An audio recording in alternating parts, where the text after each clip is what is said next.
चमत्ती उसका अध्याय 6।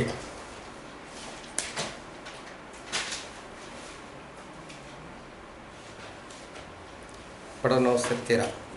अतः तुम इस रीति से प्रार्थना किया करो, हे हमारे पिता तू जो स्वर्ग में है, तेरा नाम पवित्र होना चाहिए, तेरा राज्य आए, तेरी इच्छा जैसे स्वर्ग में पूरी होती है वैसे पृथ्वी पर भी हो।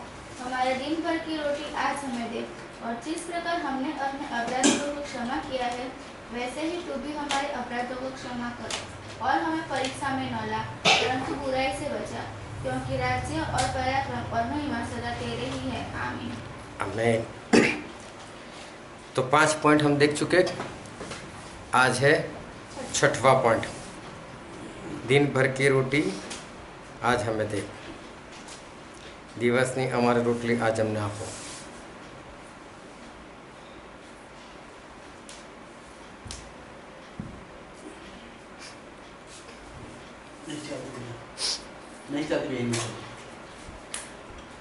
दिन भर की रोटी आज हमें दो। चलो अभी बहुत ध्यान से परमेश्वर के वचन को सुनते रहना। जिस दुनिया में हम जीवन जी रहे वो दुनिया देखो कैसे चलती है। जैसे एक इंसान होता है, उसकी शादी होती है, फिर उसके बच्चे होते हैं, फिर बच्चे को पढ़ाना, बड़ा करना,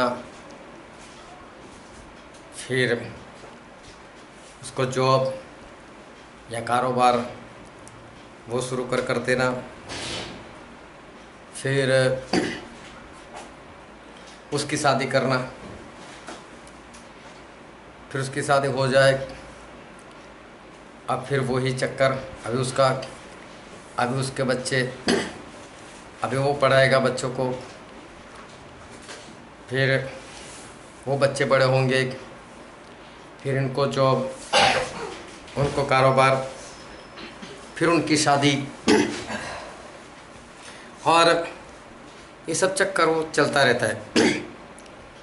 किसी की सिंपल सी स्कूल है, किसी की महंगे वाली स्कूल है, फिर कोई ज़्यादा खर्च करता है, कोई कम खर्च करता है, जिसके पास जैसा हो वैसे। फिर 60 साल में रिटायर हो जाओ तो उसके बाद क्या मालूम बच्चा रखे ना रखे,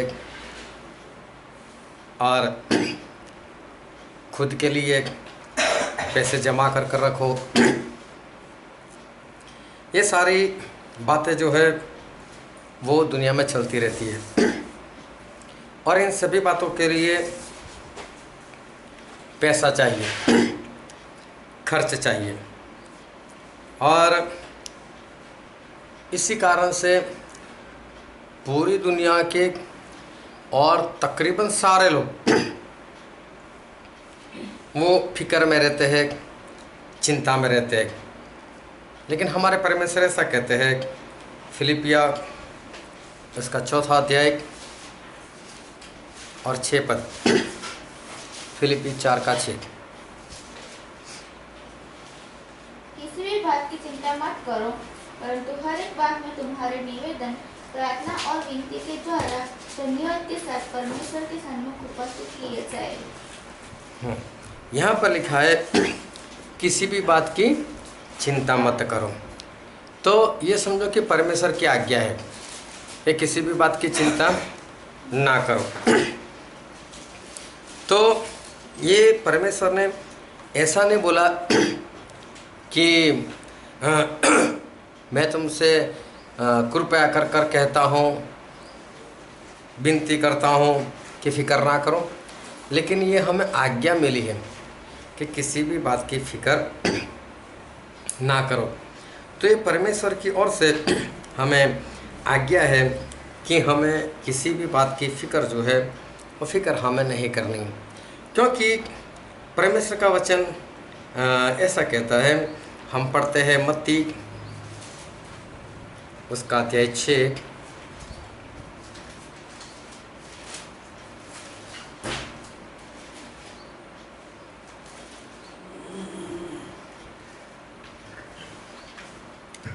और पढ़ो तो उसका 25वां पद।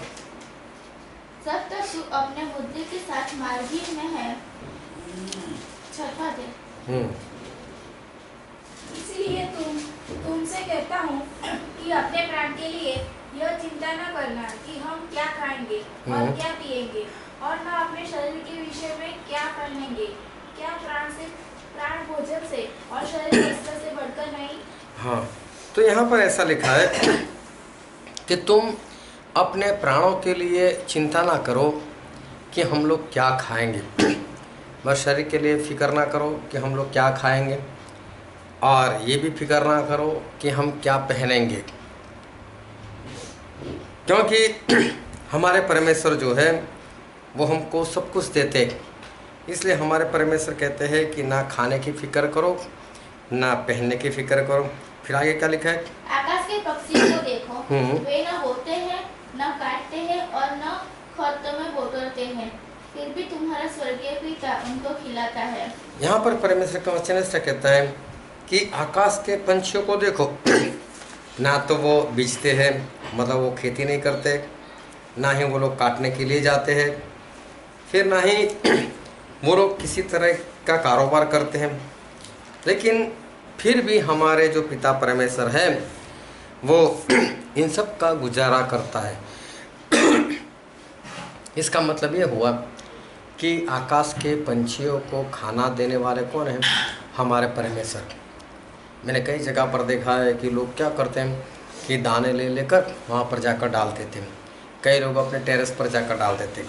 उनको ऐसा है कि हम लोग जो भी कर रहे हैं अच्छा काम कर रहे हैं, या कोई तो ऐसा समझता है कि हम पुण्य का काम कर रहे हैं, लेकिन सही में क्या है? ये परमेश्वर की ओर से, परमेश्वर की ओर से मतलब कि परमेश्वर इनके मन में डालता है, जाओ जाकर डाल दो ऊपर, ये मेरे पंछियों के लिए है। वो चाहे कुछ भी समझे, अपने आप को अच्छा समझे, लेकिन ऐसा नहीं है। ये परमेश्वर जो है वो लोगों को उकसाते हैं कि ऐसा करो, और परमेश्वर इस तरह से पंछियों का गुजारा जो है वो करते हैं, और परमेश्वर पंछियों को जो भी देना है वो देते हैं। और पंछियों को परमेश्वर ने कैसे बनाया? परमेश्वर ने पंछियों को सिर्फ शब्द से बनाया, उनको अपने हाथों से नहीं बनाया, और पंछियों के अंदर आत्मा नहीं है, लेकिन फिर भी परमेश्वर जो है वो उनका गुजारा जो है वो परमेश्वर करते हैं। तो परमेश्वर कहते कि क्या तुम उससे ज़्यादा नहीं? मतलब मैंने तो तुम्हें अपने हाथों से बनाया, उनको तो मैंने आत्मा भी नहीं दिया, मैंने तो तुम्हें आत्मा दिया है, और वो तो मेरे स्वरूप में भी नहीं है, लेकिन तुम लोग तो मेरे स्वरूप में हो। स्वर्ग राज्य में वो नहीं आएंगे, लेकिन स्वर्ग राज्य में हम जाएंगे। तो फिर परमेश्वर बोलते हैं कि फिर फिक्र क्यों करते हो? बोले जब मैं पंछियों को देता हूँ तो क्या मैं तुम्हें नहीं दूंगा? फिर आगे पढ़ो 27वां पद। तुम में कौन है जो चिंता करके अपनी आयु में एक घड़ी भी बढ़ा सकता है? हाँ, बोले तुम में ऐसा कौन है कि जो चिंता कर कर अपने शरीर को जो है वो बढ़ा सकता है, मतलब कि अपनी हाइट बॉडी बढ़ा सकता है। हाँ, चिंता से ऐसा कभी भी कुछ भी नहीं होता, लेकिन चिंता की वजह से है ना शरीर सूख जाता है। और दूसरी बात, चिंता करने से बीमारियाँ आती है, उसमें से एक बीमारी है थायराइड। और थायराइड जो है दो तरह की होती है, एक सूखा थायराइड, एक हरा थायराइड। और हरा थायराइड में क्या होता है, इंसान फूलने लगता है, वो कितना भी कंट्रोल करे, कितना भी कम खाए, लेकिन फिर भी उसका शरीर जो है वो बढ़ता जाता है। तो चिंता से ये हो सकता है, लेकिन दूसरा कुछ भी चिंता के कारण नहीं होता। फिर आगे पढ़ो। और वस्त्र के लिए क्यों चिंता करते हो? जंगली वस्त्रों पर ध्यान करो, वे कैसे बढ़ते हैं, वे न तो परिश्रम करते न काटते हैं। और आगे? तो अभी मैं तुमसे कहता हूँ कि सुलेमान भी अपने सारे वैभव में उनमें से किसी के समान वस्त्र पहने हुए न था। हाँ, बोले कि पहनने के लिए क्यों फिक्र करते हो? देखो, परमेश्वर उदाहरण देते हैं, खाने के लिए इसलिए फिक्र मत करो कि मैं आकाश के पंछियों को खाना देता हूँ। और फिर परमेश्वर कहते हैं कि पहनने के लिए इसलिए फिक्र ना करो क्योंकि घास को देखो, घास में एक छोटा सा फूल होता है, उसको देखो तो बोले उसके जो कलर होते हैं, उसका जो डिज़ाइन रहता है, बोले इतना बढ़िया रहता है कि बोले ऐसे कपड़े तो बोले सुलेमान इतना धनवान था कि उसके समान धनवान आज तक कोई नहीं हुआ, फिर भी उसने भी इतने अच्छे तो कपड़े नहीं पहने हुए थे।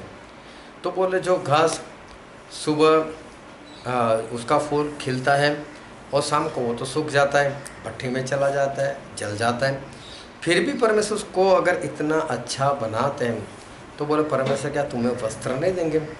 तो हमारे परमेश्वर जो है वो हमें वस्त्र दे सकते हैं।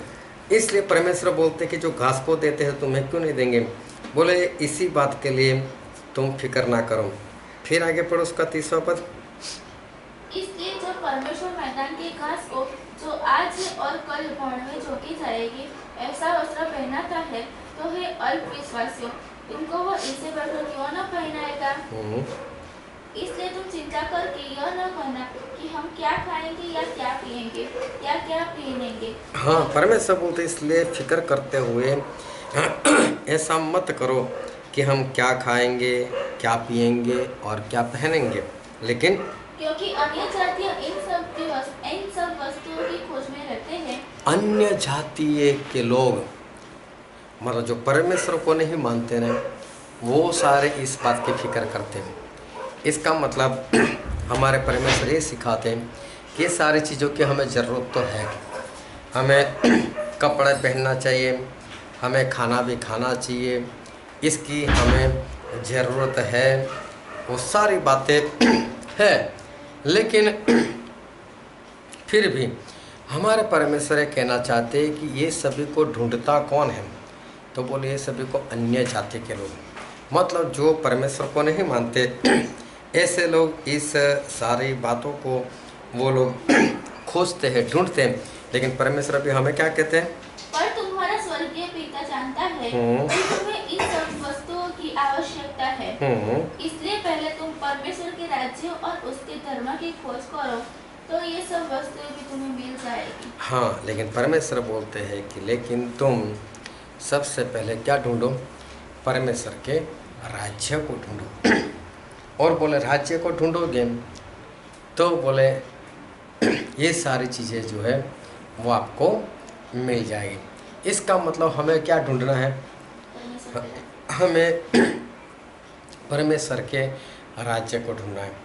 परमेश्वर के राज्य को ढूंढना तो हमने सीखा था आपका राज आए उसी में कि परमेश्वर का राज आना मतलब क्या?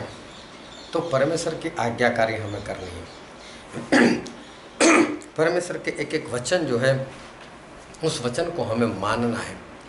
अगर परमेश्वर के वचन को हम मानते रहेंगे, परमेश्वर के वचन के अनुसार अगर हम चलते रहेंगे, अगर हम परमेश्वर की आज्ञाकारी करते रहेंगे, तो ये सारी चीज़ें जिसकी हमें ज़रूरत है वो अपने आप हमको मिल जाएगी, अपने आप हमारे पास आ जाएगी। तो ये है हमारे परमेश्वर कि जब हम परमेश्वर के पीछे चलते हैं तो परमेश्वर अपने आप जो है वो हमें जो भी चीज़ों की ज़रूरत है वो चीज़ जो है वो हमें देते रहते हैं। तो जो भी हमने पढ़ा मत्ती उसका अध्याय 6 और 25 से लेकर 33 पद पढ़े हमने, तो बार बार परमेश्वर एक ही बात बोल रहे हैं, खाने की फिक्र मत करो, पीने की फिक्र मत करो और पहनने की फिक्र मत करो। और साथ में उदाहरण भी दिया कि आकाश के पंछियों को देखो, मैं उनको खाना देता हूँ। तो आकाश के पंछियों को खाना मिलता है और हमारे परमेश्वर देते हैं, तो परमेश्वर बोल तुम तो उससे बहुत मूल्यवान हो, तो फिर मैं तुम्हें क्यों नहीं दूंगा? तो हमारे परमेश्वर हमें देंगे ही देंगे। फिर परमेश्वर ऐसा बोलते हैं कि पहनने के लिए इसलिए फिक्र मत करो क्योंकि जो पहनने वाली बात है उसके लिए हमारे परमेश्वर ये कह रहे हैं कि घास के फूल को देखो, बोले कितना बढ़िया दिखता है। और बोले सुलेमान ने भी तो उसके समान कपड़े नहीं पहने थे। तो बोले जो घास का फूल सुबह खिलता है और रात को आग में चला जाता है, बोले उसको परमेश्वर इतना अच्छा पहना था, बोले तुम्हें क्यों नहीं पहनाएंगे। तो इसका मतलब परमेश्वर हमें पहनाएंगे। मतलब जो घास जिसका कोई मूल्य परमेश्वर के आगे नहीं है, और पंछी उसका भी मूल्य परमेश्वर के आगे कुछ नहीं है, लेकिन हम परमेश्वर के लिए मूल्यवान लोग हैं। हमें परमेश्वर प्रेम करते हैं, तो हमें परमेश्वर ये सब कुछ देंगे ही देंगे। लेकिन फिर आगे पढ़ो तो उसका 34वां पद, और तो कल की चिंता न करो, क्योंकि कल का दिन की चिंता आप कर लेगा। आज के लिए आज ही का दुख बहुत है। हाँ, अभी यहाँ पर परमेश्वर पूरा क्लियर कर रहे हैं कि कब की चिंता मत करो। तो बोले कल की चिंता मत करो। और बोले आज का दिन जो मिला है, बस आज के दिन के लिए जो भी दुख है बस वही बहुत है। कल के बारे में फिक्र ना करो। अगर आज आपके पास खाना है, अगर आज पहनने के लिए कपड़े हैं, तो परमेश्वर बोलते हैं फिर कल की फिक्र ना करो।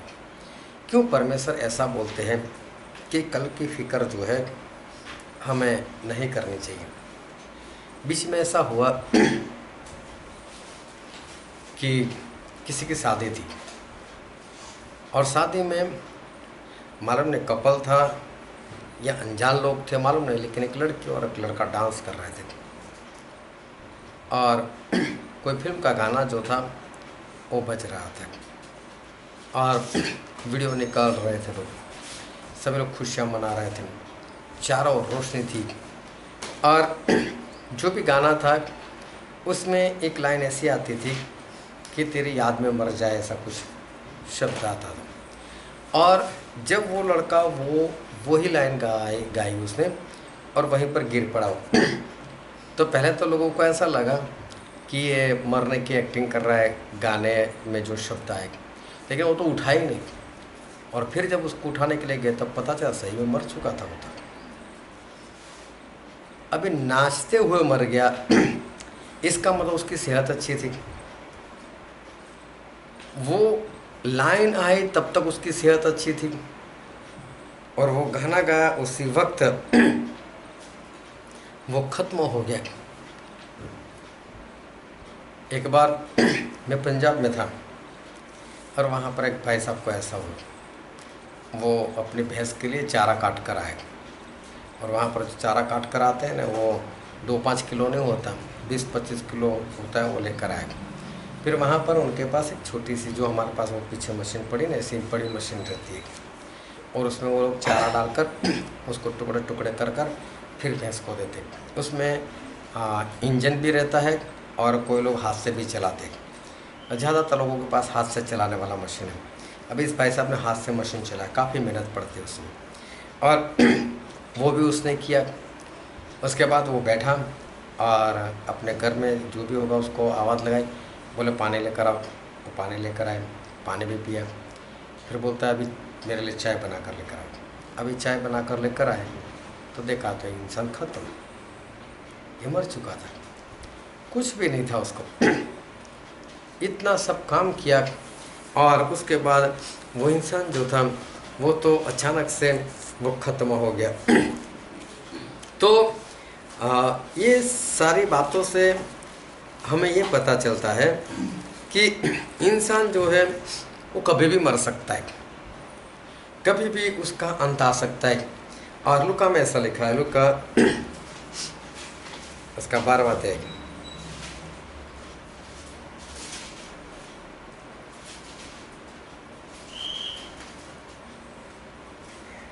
और पढ़ो तो उसका 11वां पद। जब लोग तुम्हें स्वभाव और हाकिमों नहीं, लूक 12:11। हाँ हाँ वही है। नहीं ना, हाँ 15 पद। और उसने उनसे कहा चौकस रहो और हर प्रकार के रोग से अपने आप को बचाए रखो, क्योंकि किसी का जीवन उसकी संपत्ति की बहुतायत से नहीं होता। हाँ, किसी का भी जीवन उसकी संपत्ति की बहुतायत के कारण नहीं होता। मैं बहुत सारे पैसे है, बहुत सारा सोना चांदी है, और इसके कारण तुम्हें जीवन मिलेगा, इसके कारण तुम जी सकोगे। ये बात पूरी गलत है कि पैसा होने के कारण आप जियोगे। ये बात जो है, ये बात सच नहीं है कि पैसा हो तो हम जीवन जी सकें। बहुत लोगों को ऐसा ही लगता है कि जीवन जीने के लिए पैसा चाहिए और बहुत पैसे चाहिए, लेकिन ये बात सही नहीं है। फिर आगे पढ़ दो। उसने उनसे एक दृष्टांत कहा, किसी धनवान की भूमि में बड़ी उपज हुई। तब वो अपने मन में विचार करने लगा, मैं क्या करूं, क्योंकि मेरे यहाँ जगह नहीं जहाँ अपनी उपज इत्यादि रखूं। और उसने कहा, मैं यह करूँगा, मैं अपनी बखारियाँ तोड़कर उनसे बड़ी बनाऊंगा और वहाँ अपना सब अन्न और संपत्ति रखूंगा। और अपने प्राण से कहूँगा कि प्राण, तेरे पास बहुत वर्षों की लिए बहुत संपत्ति रखी है, चैन कर खा पी खुश से रह। अब एक इंसान जो था तो उसके खेत में बहुत फसल आई, और इस बार समझो कि बहुत आयत के कारण वो समझो कि धनवान ही हो गया। अभी इसने क्या सोचा, अब मैं क्या करूँगा। इसे सोचा मैं बड़े बड़े गोदाम बनाऊँगा, बड़े बड़े गोदाम बनाकर मैं उसमें अनाज रखूँगा, मेरी संपत्ति को रखूँगा। और फिर बोले, मैं मेरे प्राण को कहूँगा, तेरे पास बहुत सालों के लिए बहुत कुछ है, खाओ पियो और ऐश करो। फिर क्या हुआ? परंतु परमेश्वर ने उससे कहा, हे मूर्ख, इसी रात तेरा प्राण तुझसे ले लिया जाएगा। इसी रात तेरा प्राण जो है वो तुझसे ले लिया जाएगा। तब जो कुछ तूने इकट्ठा किया है वह किसका होगा? हाँ, तब जो तूने इकट्ठा किया उसका भी क्या होगा, किसके पास जाएगा, तेरा क्या फायदा। अभी देखो, इसकी संपत्ति इसको बचा नहीं सकती। जब मौत आ जाती है ना, तब किसी के कोई भी पैसे जो है वो बचा नहीं सकता। और हमने तो हमारे जीवन में ये सब कुछ अनुभव कर लिया, क्योंकि कोरोना की वजह से ये जो इटली वालों ने, लोगों ने अपने पैसे रोड पर फेंक दिए, और यहाँ तक कि कोई उसको इकट्ठा भी नहीं कर रहा है। क्यों? कि इतने पैसे होने के बाद कोरोना ये, अच्छा इतने पैसे, चलो मैं चला जाता हूँ, वो तो जाता ही नहीं। तो पैसों की वजह से जीवन नहीं होता, ये इनको पता चल गया। पैसे इन लोगों ने फेंक दिए।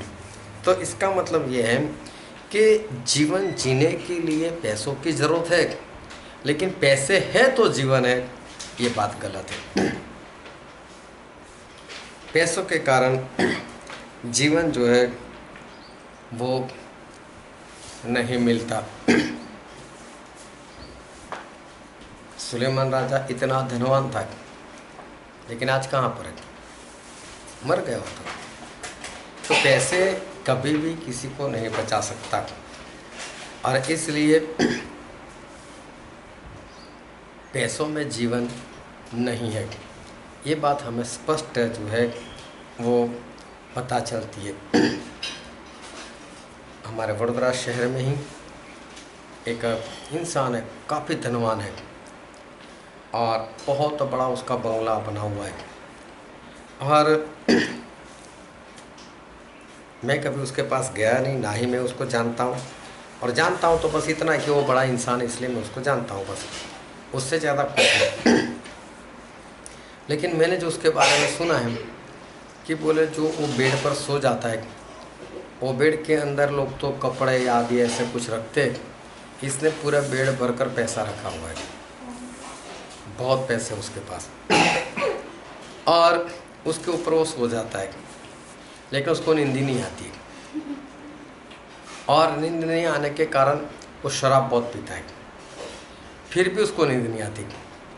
फिर वो नींद की गोली भी लेता है, शराब का नशा, ऊपर से नींद की गोली, और बाद में भी उसको सुबह 3-4 बजे तक नींद नहीं आती। बाद में 4 बजे के बाद में वो सो जाता है, जबकि उस वक्त तो कई लोग तो सोकर उठ जाते, और फिर भी अपने हाथ में रिवॉल्वर लेकर सो जाता है, इतना डर उसको लगा रहता है।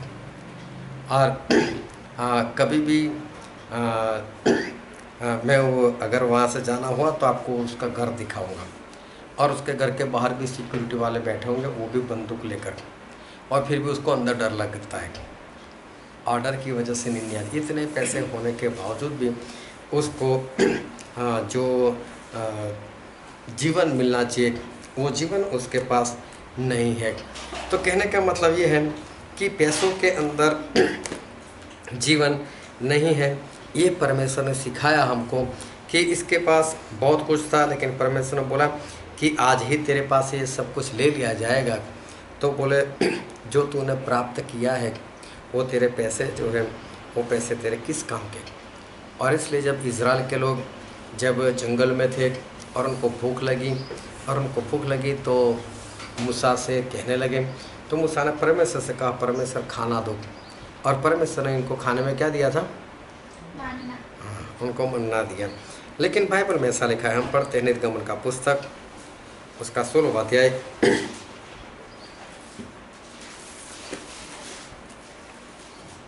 निर्गमन 16 और उसका 19 पद। फिर मूसा ने उससे कहा, कोई इसमें से कुछ सवेरे तक न रख छोड़े। तो अभी क्या हुआ कि मन्ना ऊपर से गिरने लगा। तो मूसा ने लोगों को बोला, देखो आज जितना खाना आपको चाहिए उतना इकट्ठा कर लो, सिर्फ आज के लिए, लेकिन कल के लिए कुछ भी इकट्ठा मत करना, कल परमेश्वर फिर से देंगे। लेकिन इन्होंने कुछ रख छोड़ा। फिर तो भी उन्होंने मूसा की बात न मानी।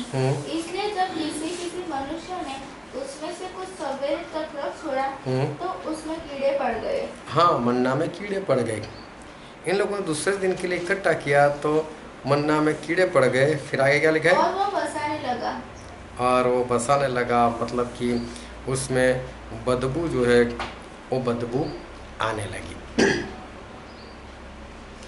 तो परमेश्वर ने बोला था कि मैं मन्ना रोज देने वाला हूँ। तो परमेश्वर ने इन लोगों को ऐसा क्यों किया? क्या परमेश्वर ऐसा नहीं करते कि चलो हफ्ते के पहले दिन पूरे हफ्ते के लिए दे देते और ये लोग इकट्ठा कर कर रखते हैं हर रोज़? क्या क्योंकि हमने पढ़ा था कि मन्ना क्या है? स्वर्गदूतों की रोटी है, और स्वर्गदूत ऊपर से बरसाते थे। तो स्वर्गदूत को ऊपर से डालने का क्या हर रोज़ भेजना? इससे अच्छा है कि हफ्ते में एक ही बार डाल दो, और ये लोग हफ्ते का इकट्ठा कर कर रखें। लेकिन नहीं, क्यों नहीं? क्योंकि कल का जो है कोई भी ठिकाना नहीं है, और इसलिए परमेश्वर नहीं चाहते कि हम कल के लिए कुछ इकट्ठा करें। तो परमेश्वर बोलते हैं, एक बार फिर से पढ़ते हैं मत्ती 6 और उसका 34वां पद। अतः कल की चिंता न करो, क्योंकि कल का दिन अपनी चिंता आप कर लेगा। आज के लिए आज ही का दुख बहुत है। हाँ, आज के लिए आज ही का दुख बहुत है। तो परमेश्वर बोलते सोचो तो सिर्फ आज के बारे में सोचो कि आज मेरे पास क्या है। कल के बारे में सोचो मत, और कल के बारे में फिक्र भी मत करो। तो आज हमारे पास पहनने के लिए है, आज हमारे पास खाने के लिए है। तो हमारे परमेश्वर बोलते हैं कि कल की फिक्र ना करो। कल की फिक्र हमें करने की ज़रूरत नहीं। अगर आज का हमारे पास है तो परमेश्वर बोलते हैं वो बहुत है। और फिर जब परमेश्वर ने इंसान को बनाया था तो परमेश्वर ने इंसान को कैसे बनाया था? मिट्टी से बनाया था। और याकूब में ऐसा लिखा है, याकूब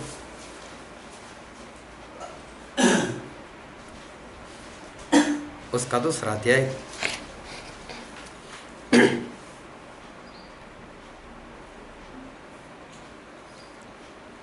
और उसका 26वां पद। अतः जैसे देह आत्मा बिना मरी हुई है, वैसा ही विश्वास भी कर्म बिना मरा हुआ है। यहाँ पर ऐसा लिखा है कि जिस तरह से आत्मा के बिना हमारी देह कैसी है? मरी हुई। मतलब इंसान के अंदर से अगर आत्मा निकल गया तो शरीर कैसा हो जाता है? खत्म हो जाता है। इसका मतलब ये हुआ कि 2 बातें हमारे जीवन में हैं। 2 बातें मतलब कि हमारा शरीर, और शरीर के अंदर है आत्मा। फिर लेवी में ऐसा लिखा है, लेवी इसका 17 अध्याय, लेवी 17 और इसका 11वां पद। क्योंकि शरीर का प्राण लहू में रहता है और उसको मैंने तुम लोगों को वेदी पर चढ़ाने के लिए दिया है कि तुम्हारे प्राणों के लिए प्रायश्चित किए जाए, क्योंकि प्राण के कारण लहू ही से प्रायश्चित होता है। हाँ, लहू में प्राण है। अभी देखो, एक इंसान ये 3 बातों का बना हुआ है। एक है शरीर, दूसरा है प्राण मतलब कि लहू, और तीसरा है आत्मा। जो लहू होता है वो लहू हमारे शरीर को जीवन देता है। और लहू किस तरह से शरीर को लहू मतलब प्राण, वो किस तरह से जीवन देता है।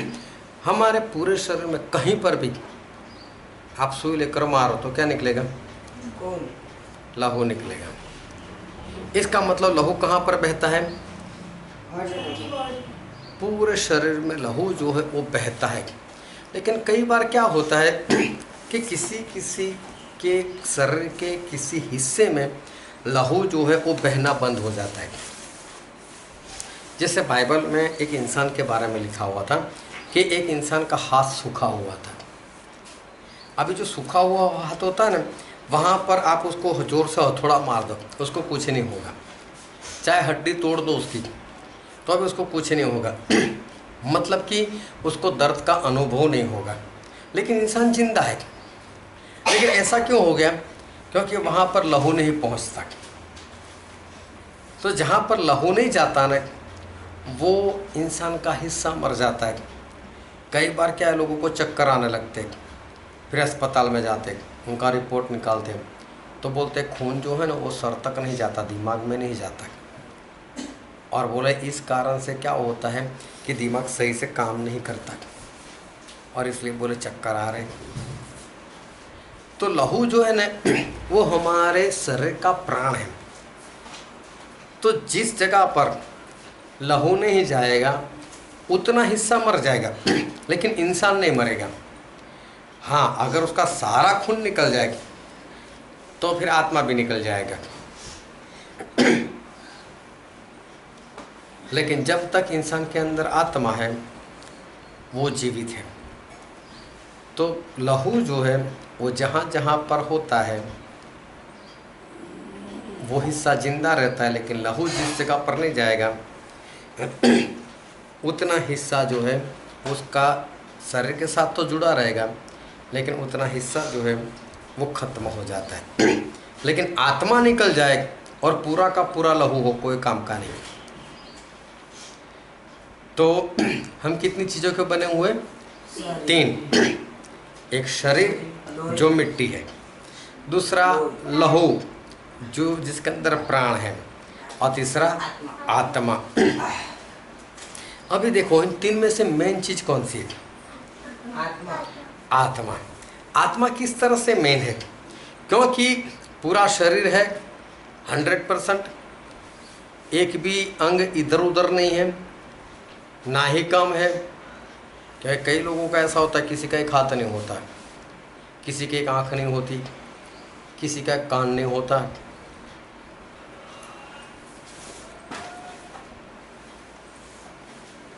लेकिन पूरा का पूरा शरीर हो 100% और उसके अंदर 100% लहू, 100% लहू मतलब जितना होना चाहिए, क्या कि डॉक्टर लोग कुछ ऐसा बोलते हैं 14% होना चाहिए, तो पूरा का पूरा लहू भी हो, लेकिन उसके अंदर आत्मा ना हो तो वह इंसान कैसा है? मुर्दा।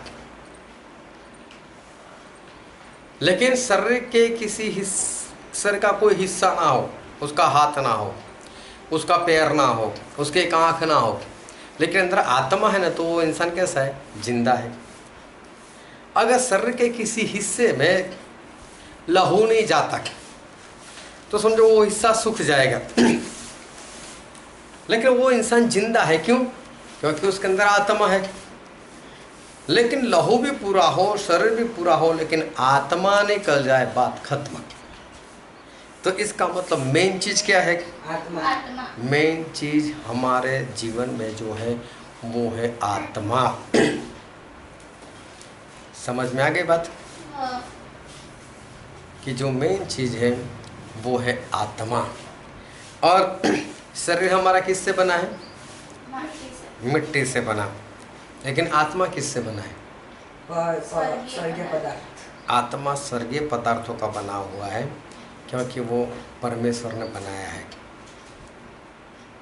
शरीर हमारा मर जाता है। जैसे जैसे इंसान बूढ़ा होता है उसका शरीर कमज़ोर होने लगता है, बाल उसके पकने लगते हैं, हाँ मतलब सफ़ेद हो जाते हैं। परमेश्वर तो बोला एक बार कि क्या तुम अपने बाल को सफ़ेद या काला कर सकते हो? मैं सवाल नहीं पूछा था, प्रभु से ये कहना चाहते थे कि तुम में इतनी भी ताकत नहीं है कि तुम बाल को सफ़ेद कर सकते हो या काला कर सकते हो। लेकिन इंसानों ने सारे कलर ढूंढ निकाले। अभी तो परमेश्वर अगर आए तो परमेश्वर को बोलो परमेश्वर कौन से कलर का बाल बना दो? आप बोलो तो पीला बना दो, आप बोलो तो लाल कर दो, आप बोलो तो हरा भी कर दो, मैं सारे कलर कर सकता हूँ। लेकिन ज़्यादातर लोग कौन सा कलर करते हैं सर में? काला करते हैं। और काला कब करते?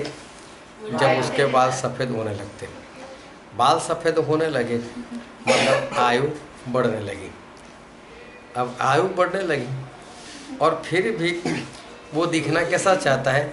जवान। तो सिर्फ बालों से जवान दिखेगा? नहीं। अभी चेहरे के ऊपर झुर्री आ गई और 5-7 दांत निकल गए, नहीं, और फिर भी बाल काले। अभी सामने वाला देखेगा तो पता नहीं चलेगा कि ये तो बूढ़ा हो गया। मतलब मैं ये कहना चाहता हूँ कि शरीर जो है ना, जैसे जैसे आयु बढ़ती है ना, शरीर खत्म होता जाता है अपने आप ही। कई लोग अभी तो उम्र हो गई नहीं इसलिए यार ऐसे खड़ा नहीं हुआ जा सकता। कई लोग बस में देखना किसी बुजुर्ग को, हाँ बहन जी भाई जी आप बैठ जाओ, अंकल आप बैठो यहाँ पर। क्यों? बोले आप तो बूढ़े हो, आप खड़े नहीं रह सकते, हम तो जवान, हम तो खड़े रह जाएंगे। तो शरीर जो है वो धीरे धीरे धीरे खत्म होता जाता है और वो खत्म हो भी जाएगा। लेकिन कभी ऐसा देखा और इसका आत्मा मर गया? सुना कभी ऐसा? वो तो जा रहा था अच्छे से, लेकिन उसका आत्मा अचानक से मर गया। कभी भी हमने आत्मा के बारे में ऐसा नहीं सुना कि आत्मा मर गया। आपने ये भी सुना होगा कि उसका खून जो था ना पानी बन गया, ये भी सुना होगा। उसका एक्सीडेंट हो गया, सारा खून बह गया, ये भी सुना होगा। लेकिन कभी ऐसा नहीं सुना होगा कि आत्मा मर गया, आत्मा खत्म हो गया। तो इसका मतलब प्राण, शरीर और आत्मा, ये तीनों में सबसे अगर कोई बलवान है तो वो है आत्मा। उसको चाहकर भी कोई नहीं मार सकता। आया समझ में कि आत्मा को कोई भी इंसान जो है वो चाहकर भी नहीं मार सकता।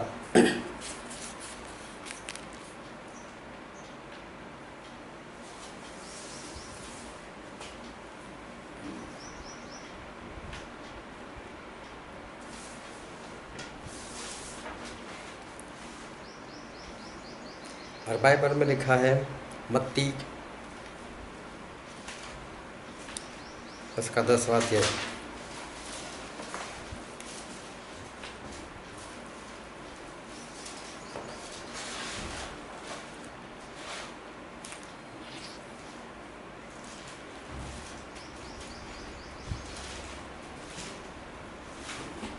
मत्ती 10 और उसका 28वां पद। जो शरीर को घात करते हैं पर आत्मा को घात नहीं कर सकते, उनसे मत डरना, पर उसी से जो शरीर को घात कर सकते हैं लेकिन आत्मा को घात नहीं कर सकते। आत्मा को घात नहीं कर सकते, मतलब जो आत्मा को नहीं मार सकते, ऐसे किसी भी इंसान से मत डरो। तो आत्मा को कोई मार सकता है? नहीं। आत्मा को कभी भी कोई भी इंसान जो है वो कभी भी नहीं मार सकता। इसका मतलब आत्मा जो है वो सबसे बलवान भी है और आत्मा जो है वो सबसे मूल्यवान भी है। प्राण, शरीर, आत्मा में सबसे मूल्यवान अगर कुछ चीज़ है तो वो है इंसान का आत्मा।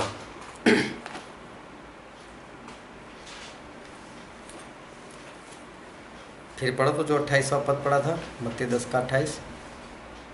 पर उससे डरो पर उससे डरो जो आत्मा और शरीर जो आत्मा और शरीर दोनों को नरक में नष्ट कर सकता है। दोनों को नरक में नष्ट कर सकता है। तो आत्मा को एक है जो नष्ट कर सकता है, और वो कौन है? प्रभु यीशु। हाँ, और वो भी कहाँ पर? स्वर्ग में। नरक में। स्वर्ग में कहाँ नष्ट करने वाला है? अरे नष्ट करने वाले स्वर्ग में रहते हो। तो परमेश्वर जो है वो इंसान के आत्मा को नाश कर सकते। अभी परमेश्वर भी जो है ना वो इंसान के शरीर को नाश मतलब किस तरह से करते? वो ऐसा नहीं कि चलो भाई इसका गला काट दो, बात खत्म हो गई।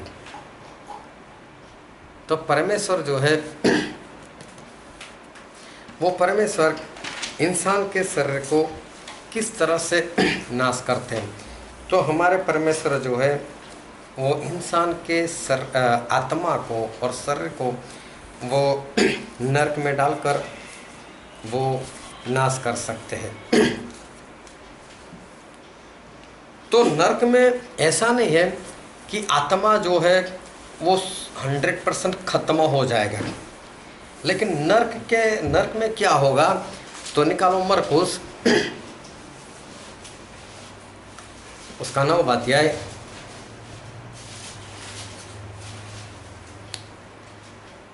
मरकुस 9 और उसका 43।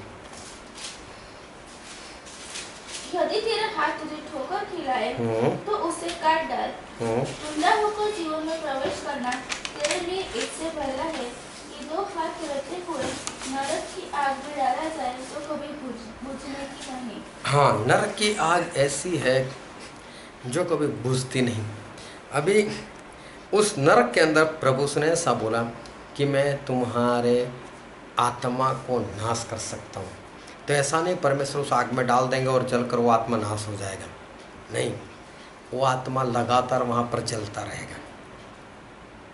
दुनिया पर इस आत्मा को कोई कुछ नहीं कर सकता, लेकिन नरक में परमेश्वर जब उस आत्मा को डालेंगे ना वो आत्मा जलेगा, और परमेश्वर बोलते वो आग नहीं बुझने वाली।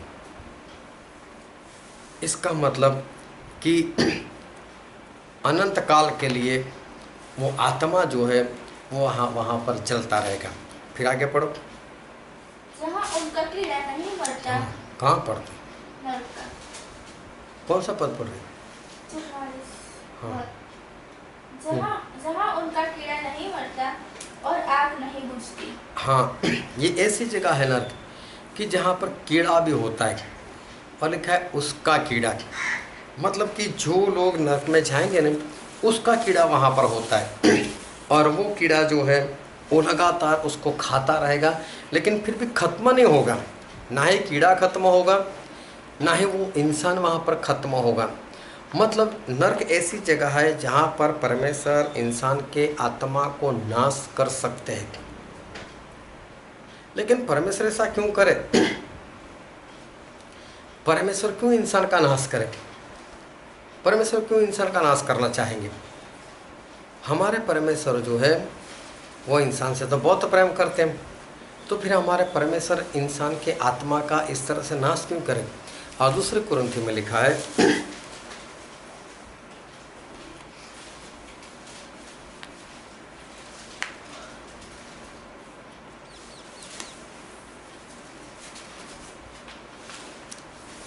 दूसरा कुरिन्थी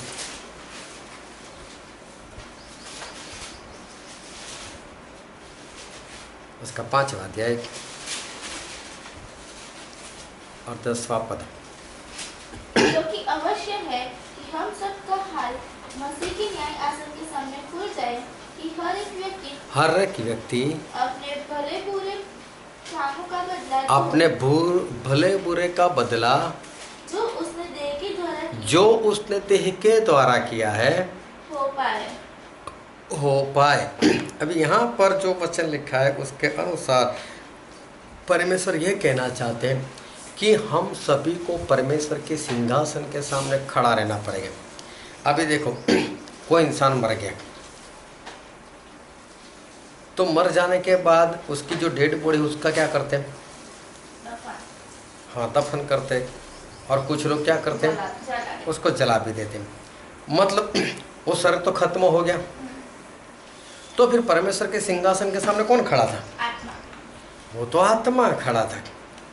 तो यहाँ पर ऐसा लिखा है कि उसने देह के द्वारा जो किया था उसका बदला उसको मिलेगा।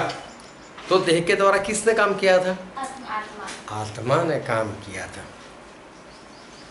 ये सारी बातें बहुत ध्यान समझना कि देह के द्वारा जिसने काम किया था वो तो है आत्मा। आत्मा ने देह के जरिए काम किया था। मतलब ये शरीर, देह, उसके अंदर लहू मतलब प्राण, और तीसरा उसमें आत्मा। ये तीन जब इकट्ठा होते तब एक जीवित इंसान बनता है। और उस जीवित इंसान ने, उसके आत्मा ने उस शरीर में रहकर जो कुछ भी काम किया है उसका बदला उसको परमेश्वर के सिंहासन के सामने खड़ा रहकर भुगतना पड़ेगा। मतलब जैसे इंसान मरेगा उसका आत्मा परमेश्वर के सिंहासन के सामने हो जाएगा। अभी बाइबल में प्रभु ने एक उदाहरण भी दिया था, दृष्टांत नहीं, उदाहरण। दृष्टांत और उदाहरण में क्या फ़र्क है? उदाहरण सच्चा होता है, दृष्टांत में एक स्टोरी होती है। और उसमें एक लाजर और धनवान इंसान की बात की। दोनों को उनके कामों के अनुसार बदला मिला। तो धनवान इंसान को कहाँ डाल दिया गया? नरक में डाल दिया गया। और धनवान इंसान ने अपने शरीर के जरिए जो भी काम किया होगा उसके अनुसार उसको बदला मिला। लेकिन उसके शरीर को तो दफन कर दिया था, उसके शरीर तो दफन हो गया था, तो शरीर तो खत्म हो गया, लेकिन उसके आत्मा को नया शरीर देकर परमेश्वर ने उसको नरक में डाला था।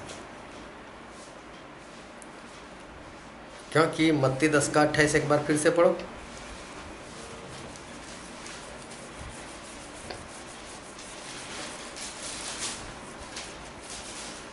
जो शरीर को घात करते हैं पर आत्मा को घात नहीं कर सकते, उनसे मत डरना। उसी से डरो जो आत्मा और शरीर दोनों को नरक में नष्ट कर सकता है। हाँ, हमारे परमेश्वर आत्मा और शरीर दोनों को नष्ट कर सकते नरक में। नरक की आग इतनी भयानक है कि ये वाला जो शरीर है वो तो उसको डालने से पहले बाहर ही खत्म हो जाएगा वो तो। इसलिए परमेश्वर क्या करेंगे? दूसरा शरीर बना कर देंगे वहाँ पर कि जो जलता भी रहेगा लेकिन खत्म भी नहीं होगा, लेकिन लगातार वो भुगतता रहेगा। ऐसा भी हो कि चलो नरक में हम 1-2 मिनट सड़े और उसके बाद खत्म हो जाए तो अच्छी बात है, लेकिन वो भी नहीं, वहाँ तो लगातार जलना। ऐसा शरीर जो है वो परमेश्वर हमें बनाकर वहाँ पर देंगे। तो वहाँ पर हमारा शरीर भी है, हमारा आत्मा भी है, मत्ती 10:28। लेकिन इस शरीर के साथ हम वहाँ पर नहीं जाने वाले, लेकिन आत्मा तो यही होगा। तो यहाँ तक समझ में आ गई बात कि इंसान 3 बातों का बना हुआ है। एक शरीर जो मिट्टी से बना है, उसके अंदर लहू मतलब प्राण, और साथ में एक आत्मा। ये तीनों साथ में रहते हैं। लेकिन गलातिया में ऐसा लिखा है, गलाती उसका 5वां अध्याय और पढ़ो तो उसका 16 पद। पर मैं कहता हूँ आत्मा के अनुसार चलो तो तुम शरीर की लालसा किसी रीति से पूरी ना करोगे। यहाँ पर ऐसा लिखा है कि आत्मा के अनुसार चलो तो शरीर की लालसा को पूरी ना करोगे। इसका मतलब यहाँ पर परमेश्वर के वचन ने शरीर और आत्मा दोनों को जुदा कर दिया। जैसे दोनों एक नहीं है, रहते तो साथ में हैं, लेकिन परमेश्वर क्या आत्मा से चलो तो शरीर की लालसा व शरीर की प्रबल इच्छाओं को पूरा नहीं करोगे। इसका मतलब आत्मा की इच्छा कुछ और है और शरीर की भी इच्छा कुछ और है। ये समझ में आता है। और पढ़ो आगे 17 पद तो क्लियर हो जाएगा। क्योंकि शरीर आत्मा के विरोध में और आत्मा शरीर के विरोध में लालसा करता है। हाँ, ये दोनों की इच्छा अलग अलग है। शरीर की भी इच्छा अलग है और आत्मा की भी इच्छा है, ये भी अलग है। परमेश्वर कहते हैं कि तुम आत्मा से चलो तो शरीर की लालसाओं को पूरा नहीं करोगे। शरीर और आत्मा दोनों की इच्छा एक दूसरे से अलग है। और फिर 17 पद में आगे क्या लिखा है? और ये एक दूसरे के विरोधी है। हाँ, शरीर और आत्मा एक दूसरे के विरोधी है। शरीर आत्मा का विरोधी है और आत्मा शरीर का विरोधी है। ये दोनों एक दूसरे के विरोधी है। फिर पहला कुरिन्थी में ऐसा लिखा है, पहला कुरिन्थी उसका 2 अध्याय और उसका 14वां पद है। परंतु शारीरिक मनुष्य परमेश्वर की आत्मा की बातें ग्रहण नहीं करता। शारीरिक मनुष्य परमेश्वर के आत्मा की बातें ग्रहण नहीं करता, क्योंकि वे उसकी दृष्टि में मूर्खता की बातें हैं। क्योंकि वे उसकी दृष्टि में मूर्खता की बातें हैं और न वो उन्हें जान सकता है, और ना ही वो उसको जान सकता है, क्योंकि उनकी जांच आत्मिक रीति से होती है। क्योंकि उसकी जांच आत्मिक रीति से होती है। तो यहाँ पर परमेश्वर जो कहना चाहते हैं कि शरीर जो है वो परमेश्वर की बातों को जान नहीं सकता। समझ में आ रही बात? कि शरीर जो है वो शरीर परमेश्वर की बातों को नहीं जान सकता। फिर पढ़ो तो उसका 11वां पद। मनुष्य में से कौन किसी मनुष्य की बातें जानता है? केवल मनुष्य की आत्मा जो उसमें है। वैसे ही परमेश्वर की बातें भी कोई नहीं जानता। परमेश्वर की बातें कोई नहीं जानता, केवल परमेश्वर का आत्मा। केवल परमेश्वर का आत्मा। परमेश्वर ने हमें जो आत्मा दिया है वो ही परमेश्वर की बातें जानता है। इसका मतलब ये हुआ कि हमारा शरीर जो है वो परमेश्वर की बातों को नहीं जान सकता, लेकिन परमेश्वर ने जो हमें आत्मा दिया है वो आत्मा परमेश्वर की बातें जान सकता है।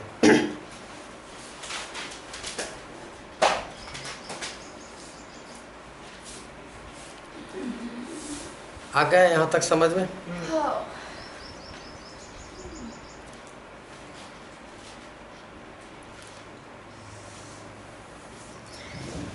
कि परमेश्वर की बातें शरीर नहीं जानता लेकिन आत्मा जान सकता है। तो फिर शरीर कौन सी बातों को जानता होगा? शारीरिक। हाँ, शरीर शारीरिक बातों को जानता है।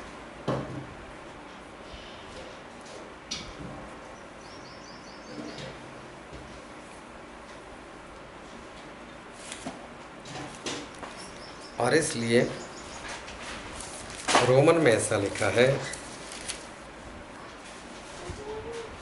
रोमन 8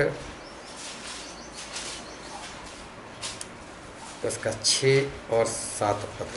शरीर पर मन लगाना तो मृत्यु है, परंतु आत्मा पर मन लगाना जीवन और शांति है। क्योंकि शरीर पर मन लगाना तो परमेश्वर से बैर रखना है, क्योंकि न तो परमेश्वर की व्यवस्था के अधीन है और न हो सकता है। हाँ, ये शरीर जो है वो परमेश्वर की बातों को नहीं मानता और ना ही परमेश्वर की बातों को अधीन होता है।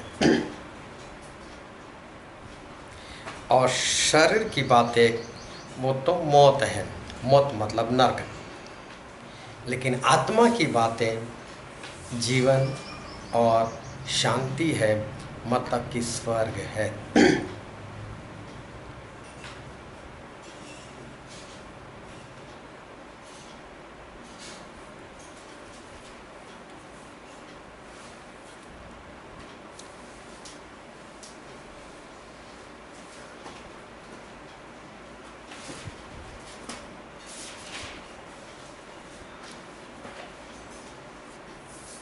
रोमन 8 और 6 और 7 पद हमने पढ़े।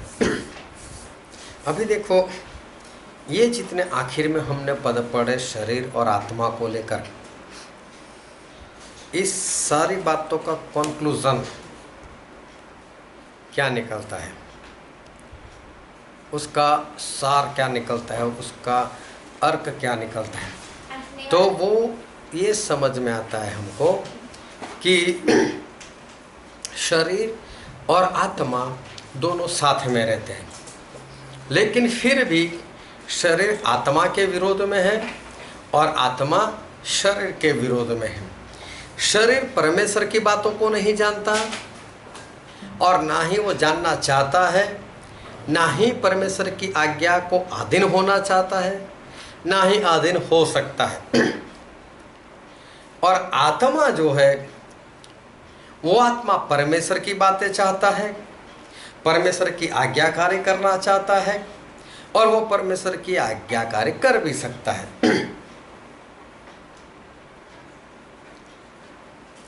इतने पदों से हमें इतनी बात जो है वो पता चलती है।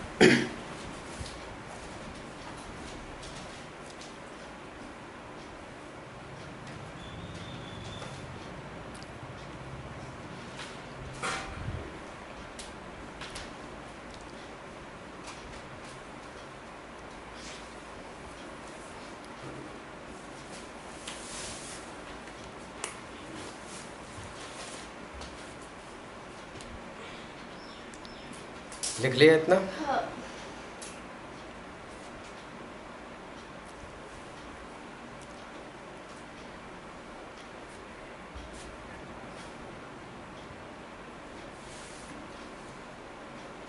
अभी देखना कि संडे सुबह चर्च है,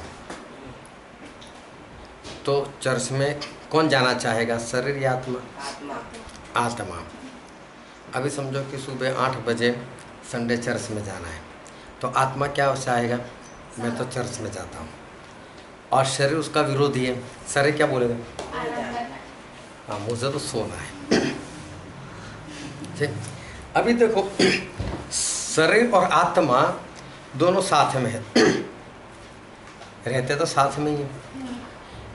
अगर अलग अलग रहते होते हैं, अच्छा एक काम कर आत्मा, तू जा और तू जाकर आ जा वहाँ पर, और तब तक मैं भी आराम कर लेता हूँ, तो फिर तो दोनों के काम हो जाते।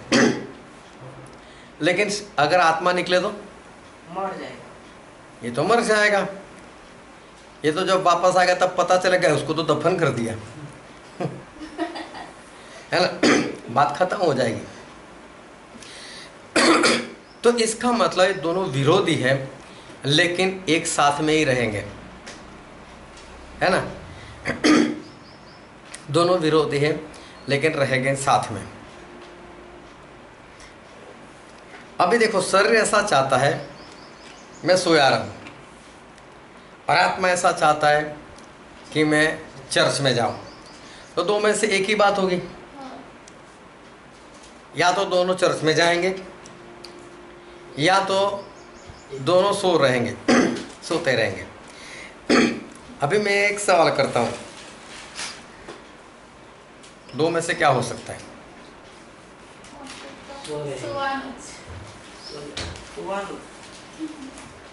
क्यों चर्च में जाना नहीं हो सकता है? क्यों? चर्च फिर खाली रहते क्या? हाँ फिर नहीं, क्या होगा मालूम है? दो में से जो बलवान होगा हो जाएगा, वो उसको पकड़ कर दूसरे को पकड़ कर रखेगा। अगर आत्मा बलवान है तो सर को पकड़ेगा, चल उठ, चल चर्च में, उसको थप्पड़ मारकर भी चर्च में लेकर जाएगा। और अगर शरीर बलवान है, आत्मा को थप्पड़ मार के बोल सो, नहीं जाना है।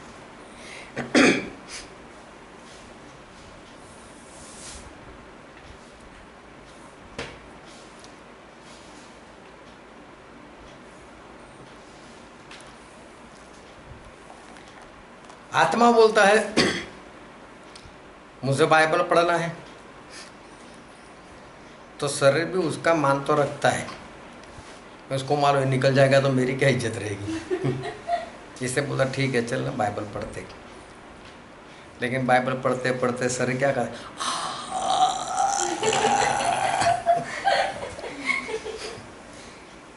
एक बार नहीं 50 बार हाथ में बोलता चले छोड़े मैं भी सो जाता हूँ तेरे साथ, तू ऐसे भी नहीं पढ़ने देता।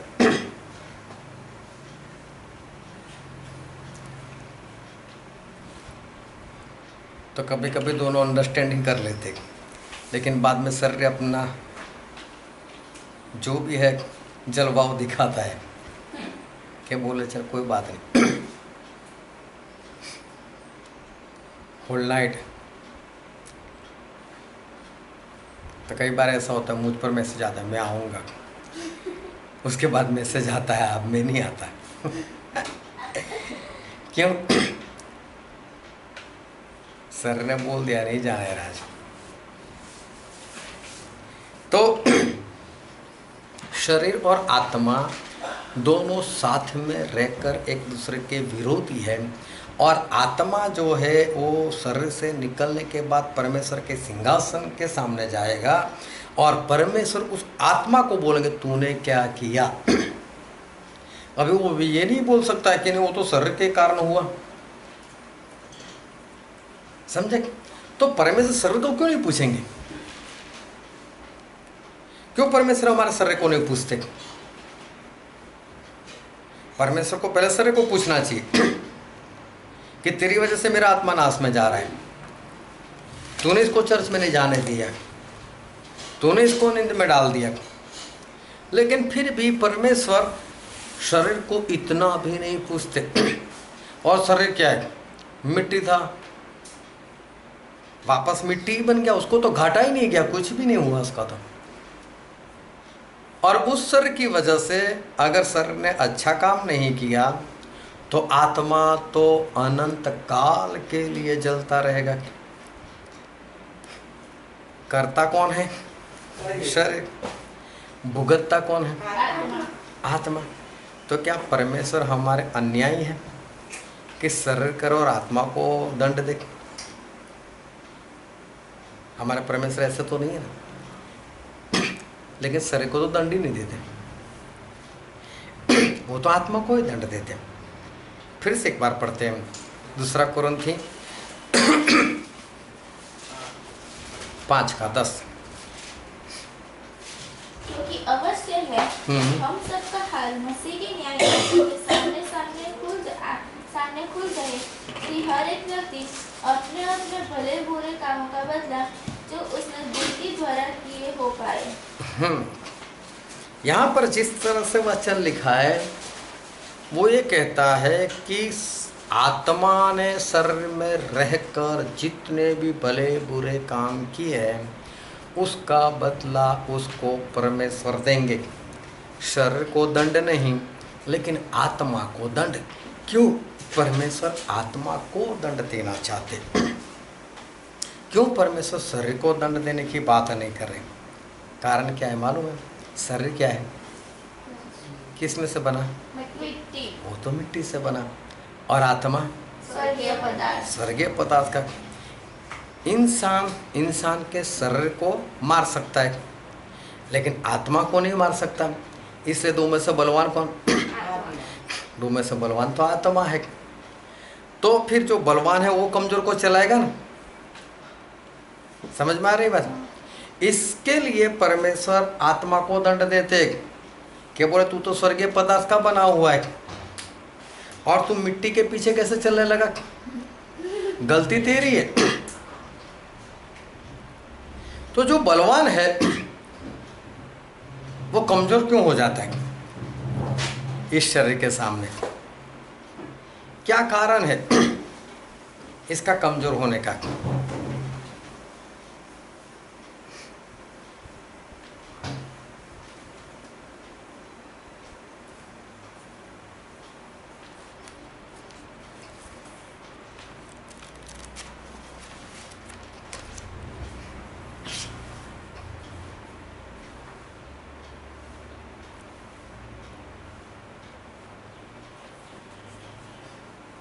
लिखा है इतना? हाँ।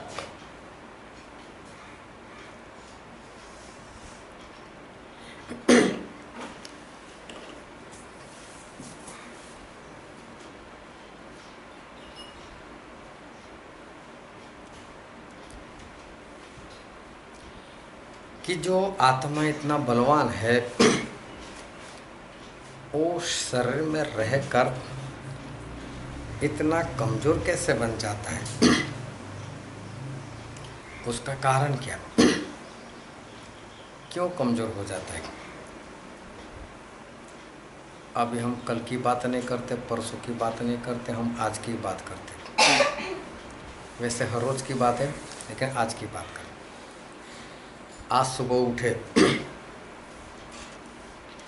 मुझे तो मालूम भी नहीं था, और पफ लेकर आए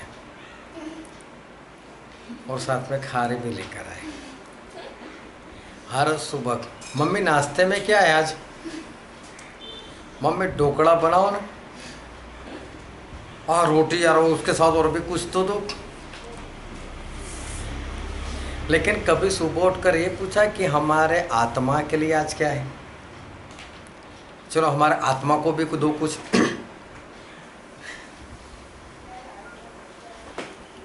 जाने तो ना, लॉकडाउन में सब कुछ बंद हो गया, मेरा तो नाश्ता ही बंद हो गया। लेकिन लॉकडाउन में ये परमेश्वर का इतना कुछ तो मिल ही सकता है, उसके बारे में तो नहीं।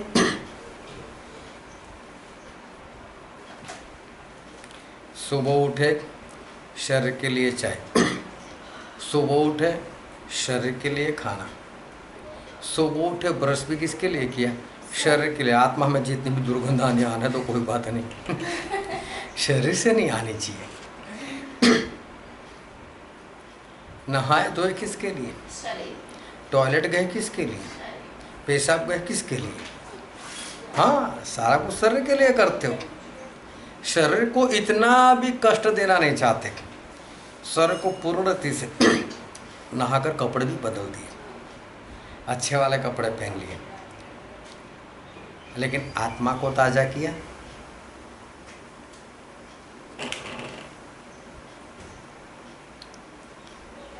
आत्मा को ताजा करने के लिए कुछ किया? तो इंसान हर रोज सुबह, दोपहर और रात ये 3 बार उसको खाना चाहिए शरीर के लिए। और बीच बीच में इधर उधर कुछ चलता रहता है, वो अलग से, वो तो बोनस। बीच में चाय चलती रहेगी, पानी चलता रहेगा, ये वो सब कुछ वो तो आता रहता है, वो अलग से। लेकिन 3 टाइम तो पूरा पेट भरकर चाहिए ही चाहिए। जबकि आत्मा के लिए इंसान जो है उसको चाहिए ही नहीं कुछ, उसकी फिक्र ही नहीं है। लेकिन जिस शरीर के लिए लोग इतना कुछ कर रहे हैं ना, उस शरीर की कीमत तब तक है जब तक आत्मा है। आत्मा निकल जाएगा ना, आपका शरीर वैसे ही खत्म हो जाएगा। और ये तो कुछ नहीं, लेकिन आत्मा रहेगा ना तो भी शरीर खत्म हो जाएगा। एक बार एक अंकल 96 साल के, 96 ईयर्स ओल्ड, 6 महीने से बेड के ऊपर, 6 महीने में घर में शादी आई होगी किसी के घर में, करीबी रिश्तेदार में, लेकिन ये भाई साहब तो बेहोश पड़े, कोमा में। ना तो इसको लेकर जा सकते, ना इसको छोड़कर जा सकते शादी में 2-3 दिन के लिए। कम से कम एक को तो वहाँ रुकना ही पड़ेगा। वो 2 दिन रुके, 3 दिन रुके, बाकी के लोग जो शादी में 3 दिन के बाद आए, 3 दिन तक गाले ही बोलता रहेगा ना बूढ़े को, बहुत तेरी वजह से जाना नहीं हुआ।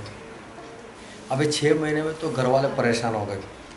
एक बार मुझसे बुलाया, मुझसे बोलते प्रार्थना करो। बोलो क्या प्रार्थना? बोले बूढ़ा मर जाए। मेरे को 6 महीने से बोला हम तो बहुत परेशान हो गए। जाने तो ना, घर में कोई भी त्योहार होता है या कोई भी अवसर होता है, हम लोग सभी लोग जा ही नहीं सकते, बोले इसकी वजह से। 96 ईयर्स ओल्ड। मैंने भी परमेश्वर से प्रार्थना की, परमेश्वर ऐसे ही 96 साल के हो गए, अभी इसके आत्मा को माफ़ करो और इसको अपने स्वर्ग में बुला लो। मैंने बोला आमीन, तो वो बूढ़ा भी बोलता है आमीन। 6 महीने के बाद उसके साथ वाले सब परेशान, बोले ये कौन है? अरे बोला आपके लिए प्रार्थना के लिए आया था। अच्छा, मैं वहाँ से अभी सीढ़ियाँ उतर ही रहा था, उसका आत्मा पहुँच गया ऊपर। लेकिन 6 महीने से तो इसका शरीर काम नहीं कर रहा था, लेकिन फिर भी आत्मा की वजह से जिंदा तो था। तो ऐसा हो सकता है कि एक दिन ऐसा भी आ जाए कि आपका शरीर आपको साथ देना बंद कर दे, लेकिन आत्मा फिर भी होता है। जब तक आत्मा था तो कम से कम किसी भी तरह से वो नाक में पाइप डालकर वो खिलाते तो थे उसको, उसके साथ रहते तो थे। लेकिन जैसी आत्मा निकल गया, क्या किया उन लोगों ने? दफन कर दिया उसको। मतलब हमारे शरीर की इज्जत जो है वो आत्मा से है। और शरीर ऐसे ऐसे काम करता है जिसके कारण आपके आत्मा को नरक में जाना पड़ता है। तो फिर शरीर की सुननी चाहिए या नहीं सुननी चाहिए? नहीं सुननी चाहिए। जोरों से बोलो। नहीं सुननी चाहिए। हाँ, नहीं सुननी चाहिए, इस बात को याद रखना। चिकन और मटन आज से ओपन हो गया है। हाँ। शरीर बोले तो क्या बोलना है उसको? लेकिन अभी वो जोश वाली बात नहीं आती।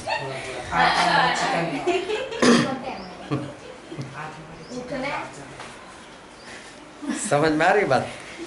तो शरीर जो है हमें कहाँ पर लेकर जाता है? नर्क। नरक में लेकर जाता है। और इसलिए परमेश्वर क्या बोलते हैं, जो हमने गलाती में पढ़ा था, एक बार फिर से पढ़ो। गलाती 5 16 और 17 पद। पर मैं कहता हूँ आत्मा के अनुसार चलो, तो तुम शरीर की लालसा किसी रीति से पूरी न करोगे, क्योंकि शरीर आत्मा के विरोध में और आत्मा शरीर के विरोध में लालसा करता है, और ये एक दूसरे के विरोधी है। हाँ, अभी शरीर जो है वो हमेशा परमेश्वर के खिलाफ ही हमको लेकर जाता है। और इसलिए हमें क्या करना है? आत्मा से चलना है। और आत्मा हमारा कैसा है? बलवान। लेकिन कमज़ोर क्यों हो गया है?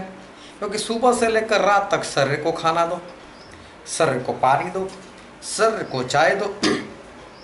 तो अगर शरीर को ये सब चाहिए, मिट्टी को ये सब चाहिए, तो परमेश्वर ने जो पदार्थ बनाया, जो स्वर्गीय पदार्थ से आत्मा बनाया, उसको खाना नहीं चाहिए?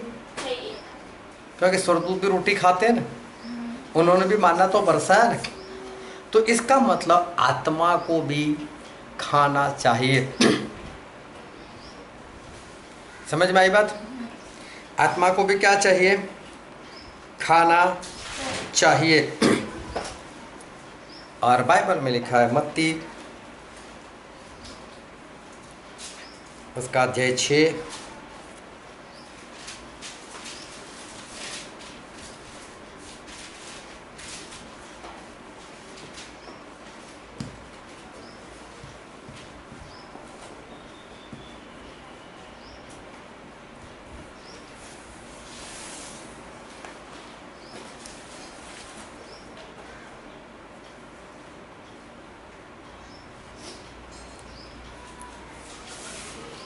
कौन सा निकला? मैथ्यू 6। मैथ्यू 6 नहीं, यूहन्ना 6। यूहन्ना 6 और पढ़ो तो उसका 35वां पद है।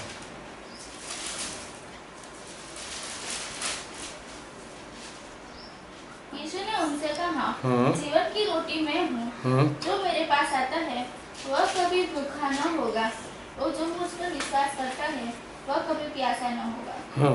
प्रभु से ऐसा कहते हैं कि जीवन की रोटी मैं हूँ। मैं हूँ। प्रभु यीशु कौन है? जीवन। जीवन की रोटी। लिख लो, प्रभु यीशु जीवन की रोटी है।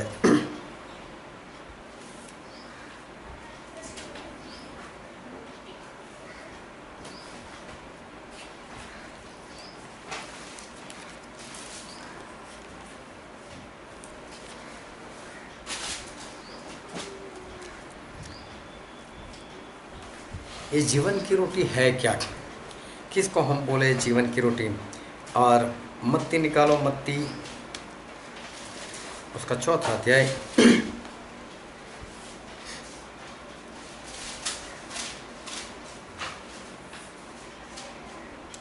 और उसका चौथा पद।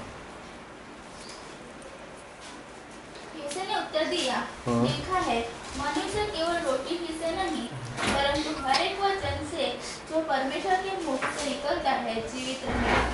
हाँ, इंसान जो है सिर्फ रोटी से नहीं जीवन जीता, लेकिन हर एक वो शब्द, हर एक वो वचन जो परमेश्वर के मुंह से निकलता है उससे जीवित रहता है। और परमेश्वर से मुंह से निकलने वाले शब्द मतलब उत्पत्ति से लेकर प्रकाशित वाक्य तक, उससे हम क्या करते हैं, जीवित रह सकते हैं। और प्रभु यीशु ने कहा कि मैं जीवन की रोटी हूँ। फिर यूहन्ना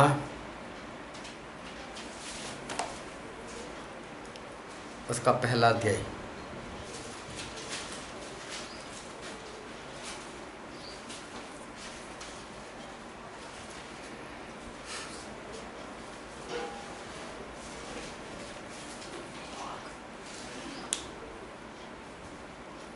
यूहन्ना उसका पहला अध्याय और उसका एक और एक। आदि में वचन था और वचन परमेश्वर के साथ था और वचन परमेश्वर था। आदि में वचन था और वचन वचन परमेश्वर के साथ था और वचन परमेश्वर था। मतलब वचन कौन है, परमेश्वर। और उसका 14वां पद, और वचन देहधारी हुआ और वचन देहधारी हुआ। मतलब वो वचन कौन है, प्रभु यीशु। तो प्रभु यीशु जो है वो वचन है। लिखो, प्रभु यीशु वचन है।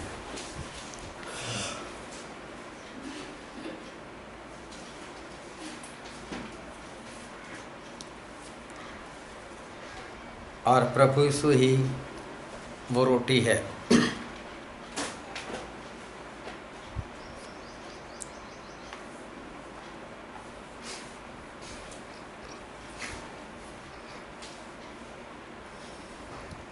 वचन भी प्रभु यीशु है और वो रोटी भी प्रभु यीशु है। और फिर प्रकाशित वाक्य में लिखा है, प्रकाशित वाक्य 19वां अध्याय और 13वां पद।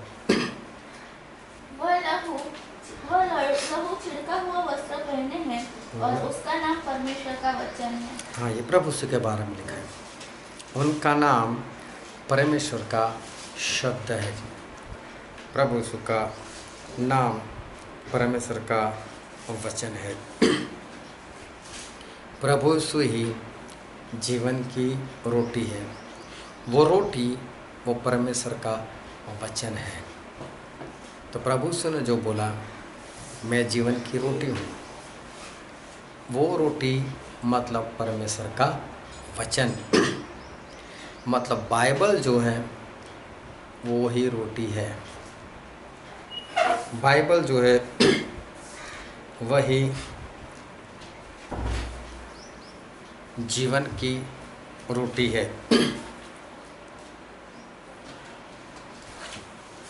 और बाइबल जो है वो आत्मा के लिए आत्मिक रोटी है।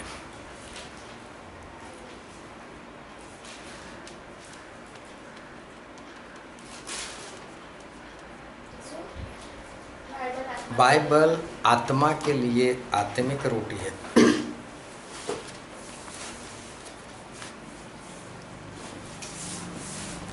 जिस तरह से शरीर को शारीरिक रोटी चाहिए, उसी तरह से आत्मा को आत्मिक रोटी चाहिए।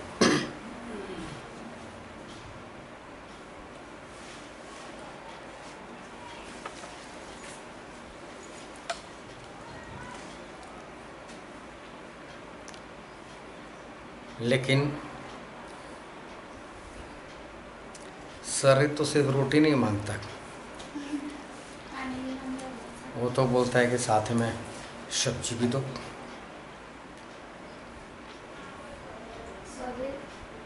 शरीर सिर्फ रोटी नहीं मांगता, उसके साथ चटनी भी मांगता है, सब्जी भी मांगता है।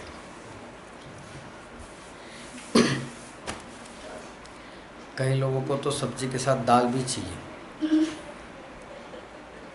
चम्मच से ले लेकर उसको पीना है।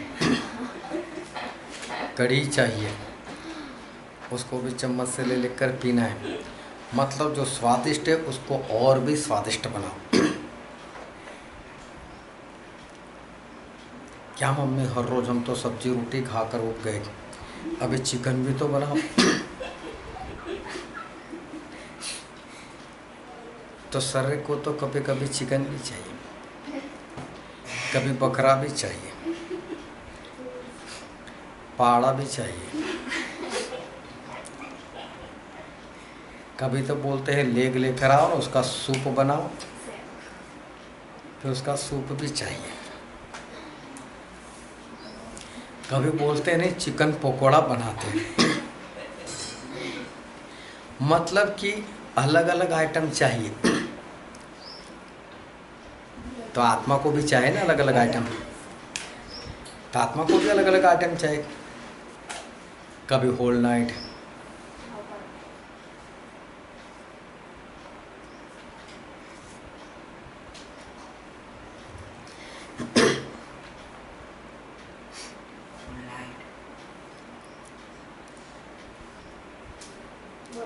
कभी पूरे दिन की मीटिंग,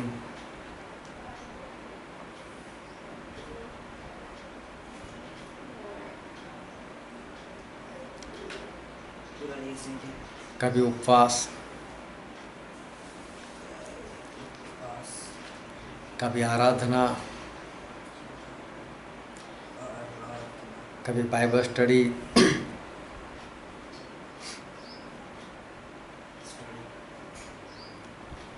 कभी उपदेश।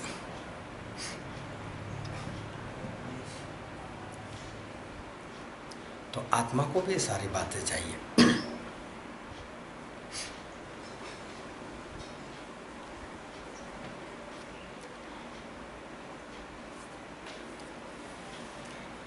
और जब आत्मा को ये सारी बातें नहीं मिलती,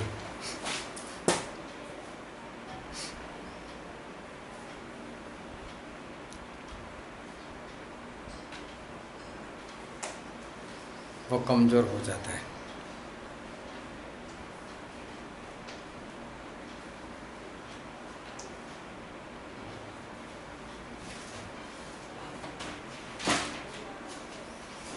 आत्मा तो सोचता है घुटनों के बल खड़ा रहूं, सर को झुकाकर दोनों हाथों को उठाकर प्रार्थना करूं।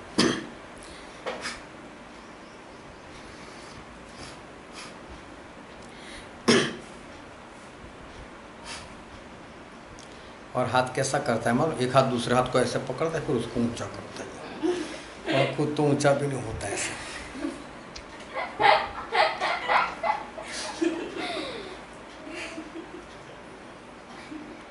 मगर आत्मा की बात सुनता ही नहीं हो।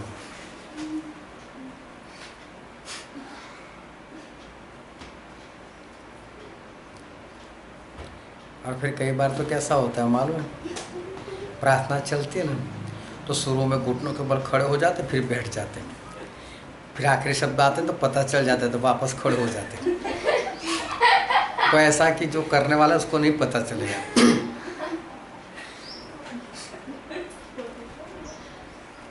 तो आत्मा की बातें नहीं मिलने के कारण आत्मा जो है वो कमज़ोर हो जाता है।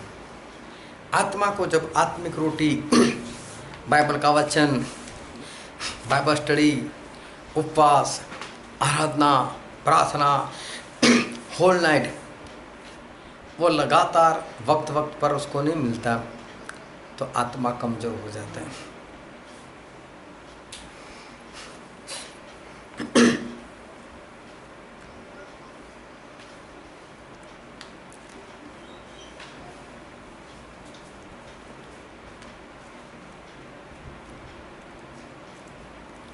फिर कमज़ोर आत्मा क्या बोलता है मालूम?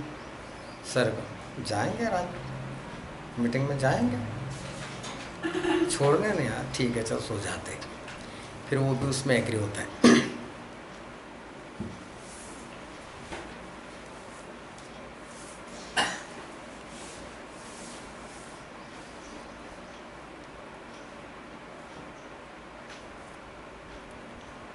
सर झूठ बोलना चाहेगा, आत्मा बोला ठीक है यार चल मैं भी तेरे साथ ही हूँ।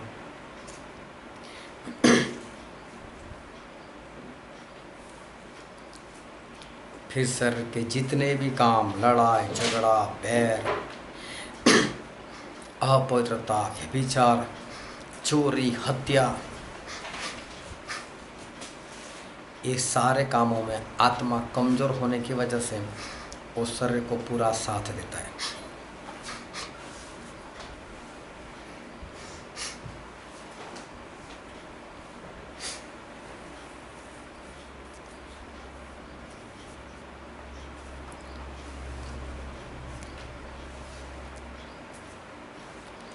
इसलिए परमेश्वर उस आत्मा को दंड देते हैं।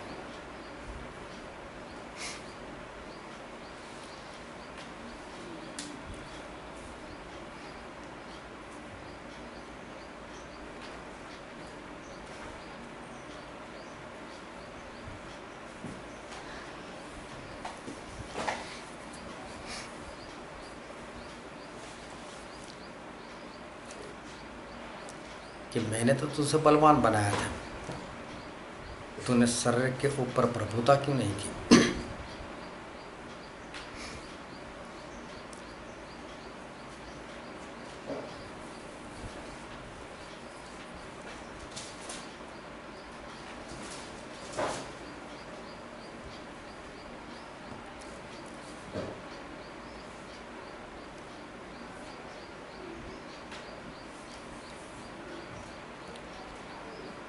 इसलिए परमेश्वर का वचन कहता है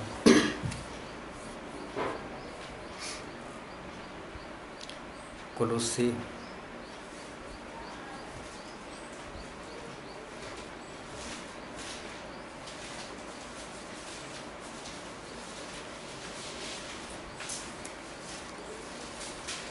3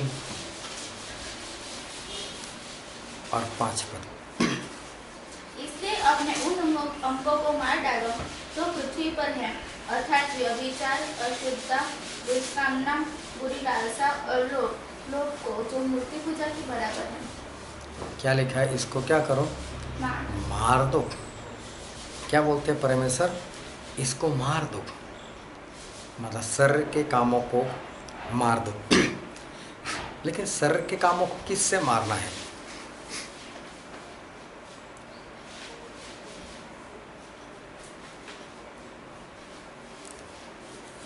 रोमन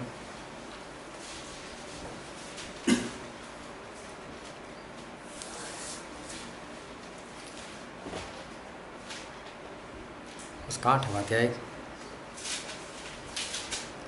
13वां पद। क्योंकि यदि तुम शरीर के अनुसार दिन काटोगे तो मरोगे। हाँ, शरीर के अनुसार जियोगे तो मरोगे।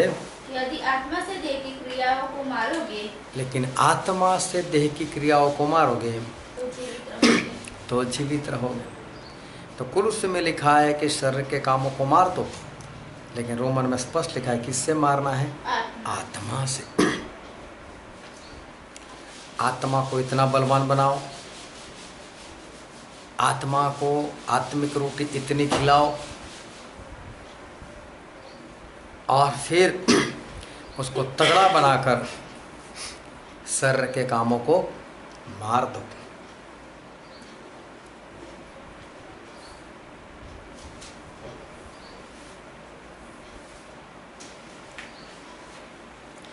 फिर लिखा है 1 कुरिन्थी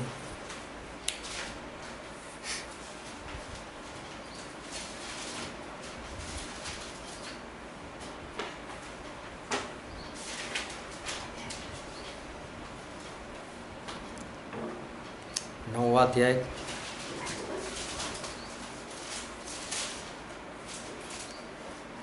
1 कुरिन्थी 9 और 27।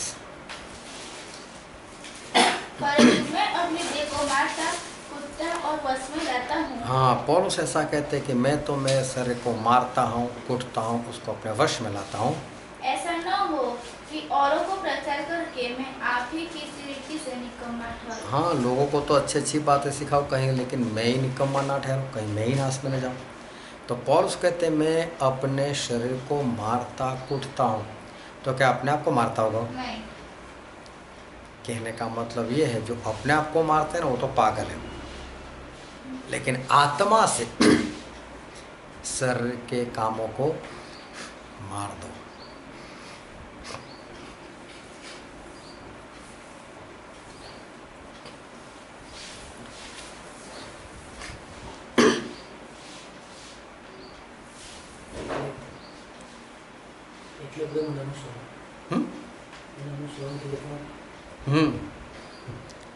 तो आत्मा से शरीर के कामों को मार दो। लेकिन कब मार पाओगे? जब आत्मा को तगड़ा बनाओगे। और आत्मा तगड़ा कब बनेगा? जब उसको बार बार उसको खाना खिलाओगे। फिर भजन संहिता में ऐसा लिखा है, भजन संहिता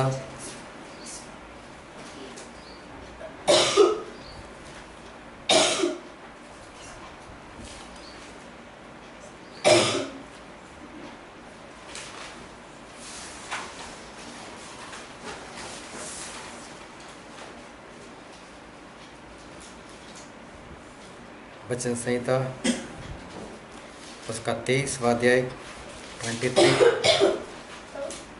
23 तीसरा पद। वो मेरे जी में जी ले आता है, धर्म की 23 कही थी ये? वो मेरे जी में जी आता नहीं, कौन सा? भजन संहिता 23:3। हाँ, तो वही है। पहला पद कौन सा है? यहोवा मेरा चरवाहा है, हाँ मुझे कुछ घटी न हाँ, होगी। पढ़ो तीसरा पद। तीसरा, हाँ, वही मेरे जी में जी ले आता है, धर्म के मार्ग में वो अपने नाम के निमित्त मेरी अगुवाई करता है। તે મારા આત્માને હા. તાજો કરે છે, પોતાના નામની ખાતર તે મને ન્યાયપરાને માર્ગે ચલાવે છે. इसमें पूरा उल्टा है। હા. આખું બાઇબલ છે. अरे ગુજરાતી તો. हाँ, મારા આત્માને उसमें ऐसा लिखा है कि परमेश्वर मेरे आत्मा को ताजगी देता है, स्फूर्ति देता है।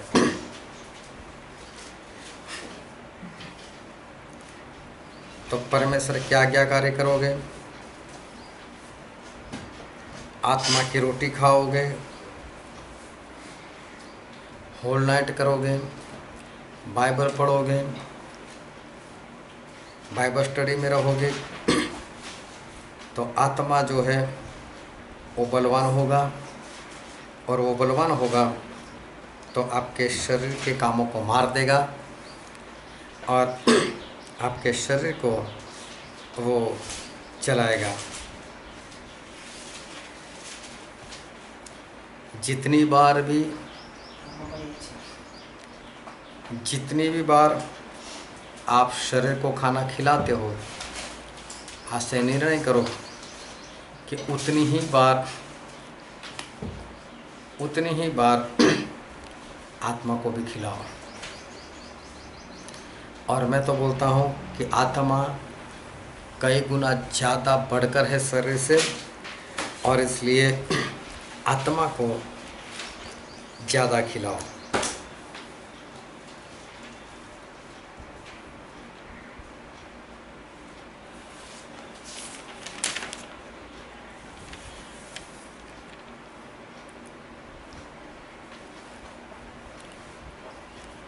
अभी हम जो स्टडी कर रहे हैं वो स्टडी है प्रभु से की सिखाई हुई प्रार्थना। और उसमें आज का हमारा पॉइंट क्या था? છઠ્ઠા. आज की रोटी हाँ, રોજ रोज की रोटी रोज हमें दो। तो वो कौन सी रोटी? આત્મા की. सिर्फ शरीर की? नहीं, आत्मा की भी रोटी। मतलब शरीर की रोटी भी आज जो जरूर है वही हमको दो, और आत्मा में भी जो आज हमें ज़रूरत है वो हमें दो। कल की फिक्र ना करो, ना आत्मा को लेकर ना शरीर को लेकर, लेकिन रोज की रोटी परमेश्वर से मांगो। और बाइबल में ऐसा लिखा है, प्रेरितों के काम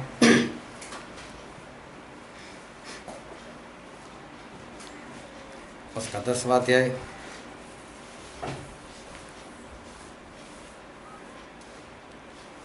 और उसका 34वां पद।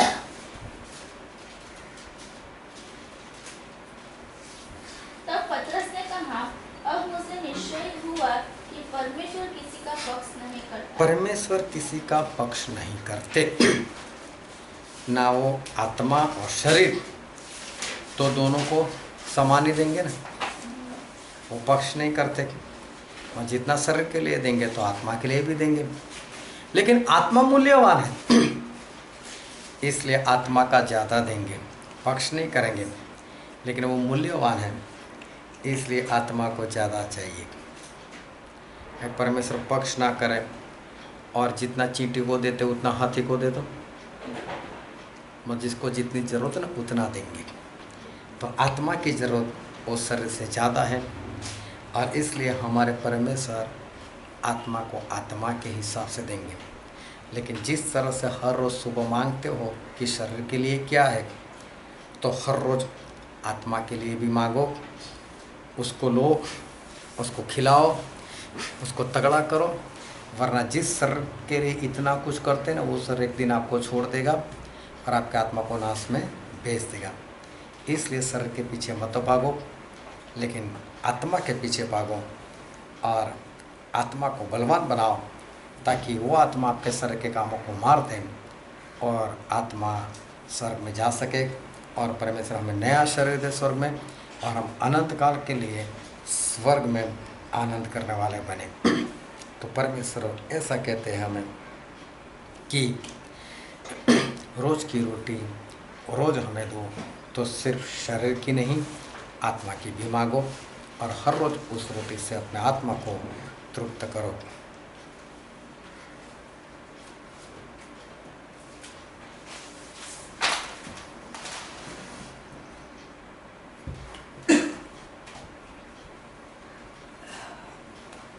हालेलुया।